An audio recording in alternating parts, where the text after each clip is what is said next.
Can you see my thing on the stream? All right. Am I live on the internet?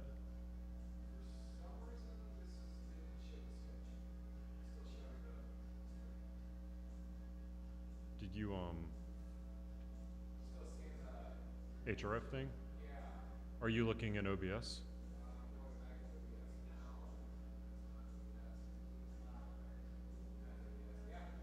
It switched in OBS? Looks like it did. I think it's just a delay, man. I can see it. I'm like down here looking at X, like looking at myself.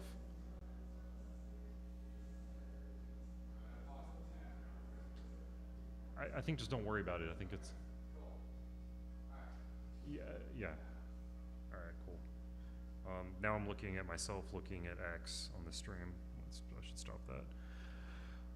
Okay, this is just a test stream. We're getting ready for the AI Underground tomorrow, and so we're kind of testing out our new AV setup here, just so we're ready when we have our actual speakers tomorrow. So I'm just going to give a brief little presentation here just about kind of the why behind this conference, and we'll troubleshoot any AV issues along the way as I do this. Yeah, so I'm Stephen Delorme, here to talk about the AI Underground, and it's this cool event we're doing tomorrow. It's all about open source AI, so like open weight models, open agent harnesses, private AI, and I think a lot of times when I go around and talk about this kind of stuff to people, like, you know, making the AI open source or keeping our conversations with AI private, you know, I get a little bit of pushback, like, well, why do we care about that? Like, well, why should I care about open source? Like, why should I care about privacy? Like, this is Atlanta, Stephen. We're good people. This is a logistics city. You know, we've got enterprises here, you know, doing cybersecurity and med tech and whatever, and it's all very above board. Why do I need privacy? I don't have anything to hide. And I'm gonna make a case for why everyone should care about this. So we'll get into a little bit of a story time here.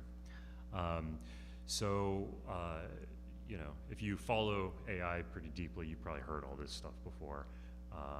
But if you haven't been, then you might not have heard these stories.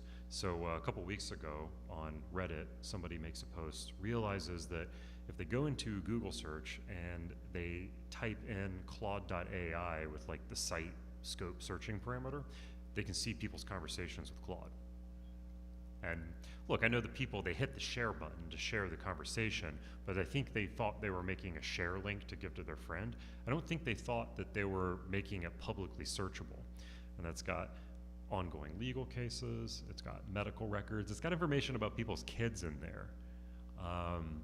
So, you know, it's since been addressed. Like Google and Anthropic got together and, you know, sorted it out. So it's addressed, but it happened, right? Because that AI was not a private conversation. Then let's look at the OpenAI incident. You know, everyone on the internet was panicking about this, but you know, no one in Normie land seemed to know what happened. But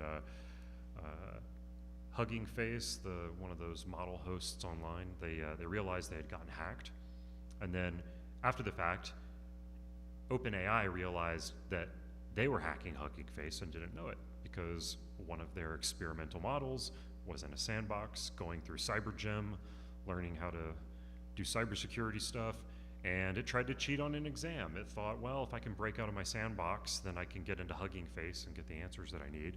And Hugging Face doesn't realize that they're being hacked by an American frontier model, so they say, well, let's go to ChatGPT and let's try and use Codex to diagnose this ongoing cyber attack.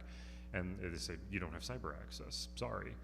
So what do? Well, they go to Chemi, K3, an open weight Chinese model. So the ludicrousness of this is that an American AI company hacks another American AI company. That American AI company tries to use an American model to defend themselves, and they're told to, you know, better luck elsewhere. And they have to turn to a Chinese open weight model. Like, you can't make this up. Then in Bitcoin, that's been exciting. It's exciting to everyone who's involved in Bitcoin or cares about it as an asset. But once again, out in normie world, nobody realizes it. But during the most recent cold card vulnerability, individual wallet holders were having their money stolen and drained. And I think we hear about like Bitcoin vulnerabilities on the news all the time. This exchange got hacked, or this public utility got a ransom note and was told to pay in Bitcoin, and it's all very scandalous. But this was like individual people having their money stolen. That's what made this so scary. And it instantly, opened up this like conversation around open source vulnerabilities in Bitcoin. And what do people start doing? Well, they start trying to use ChatGPT and Anthropic to help find vulnerabilities in open source projects. And they get told, nope, you can't do that. You don't have cyber access. So we can't use these things to defend themselves. People can use AI to attack us, but we can't use AI to defend ourselves. So the Bitcoin community, the decentralized red team that formed, what are they using? Well, they're using predominantly open weight Chinese models. So the American models will refuse to find the vulnerabilities of the bugs that they themselves are writing. That's what's fascinating. And then when I think about like the next generation and all that, it's like, I'm as an avid AI user, I'm able to use this kind of with the benefit of having already learned to write code and learned how to navigate computers the old-fashioned way. The next generation's coming into a world where the AI already exists. It's already here. And so when you think about like, well, how do we prepare the next generation? Like, we have to expose them to AI so they know how to use it. But at the same time, it's going to change their brains in interesting ways because they're growing up with this technology. And we can't even look at the source code of a lot of these models. So it, as a parent, might make you think. So all this is pretty dark. I think it painted maybe a pretty bleak picture for the world that we're in right now. But I think there's hope. And that's kind of what we're trying to get into at this event here. There's a lot of people working on AI that's private. We have people from the Finite team and the Maple team speaking at our conference here. There's models that are open. We've got people here who can teach you how to set these things up on your computer, how to self-host these things. And I think if we apply ourselves here, there's solutions to all these things. We just have to put our energy and our thoughts into this. So that's kind of the point of this event here, to bring all the people together working on self-hosting, open weight stuff, open source agents, privacy, and just kind of build in public together and learn from each other and find a way out of this mess. So yeah, here's a screenshot of some of our speakers, though I think that when this slide deck was created, it's already out of date. There's already been some more people added. Yeah, so if you haven't gotten some tickets, just go to aiunderground.dev and get yourself a ticket. The door price will be a little higher tomorrow, but you can use Atlanta Tech as your discount code and get yourself a ticket. We will be streaming tomorrow, but we really hope to see you in person because that's the whole fun of all these conferences. You could argue that the talks are just kind of an excuse to bring people together, and the real conference, happens over a drink or at the lunch table. Hey Jesse, how are we doing on the stream up there? Does it look like healthy up there to you? Okay, well I've been rambling for, 10 minutes here, and the stream seems to be healthy, so that's good.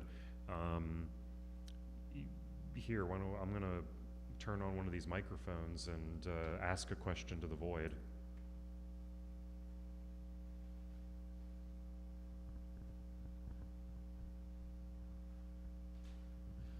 Testing the mic, testing the mic. How's it look on the stream? Can you see the bar jumping up and down for me asking a question on the question mic? Oh, but you can hear it in your headphones. Okay, cool. Yeah, okay. He's listening to the signal going out, he says.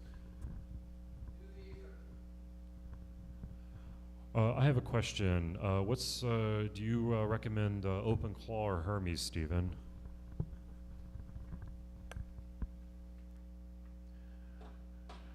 Well, I still use my OpenClaw every day because it's, so deeply wired into ATL BitLab. But, I also like Hermes too, and blah, blah, blah, blah, blah.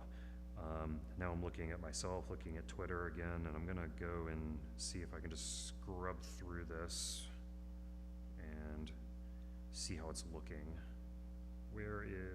How do I get to ATL BitLab? ATL BITLAB. Let's see what we're looking at here. Oh, cool, you're going full screen on my Twitter thing now? Yeah, here's a speaker who wasn't on the previous side. We have James Harris from the Advanced Tech Development Center. We're going to be talking about Buzz with him tomorrow. So if I go here, oh, this is getting too trippy. Now I'm like live stream of a live stream. This looks pretty cool. You like switch camera angles and stuff. Oh, that's nice. Kids and Anna Steven. Huh. Okay, this was worth setting up. Okay, I think that's probably about it. Why don't you test out what happens if you got the RIM music on? Nice.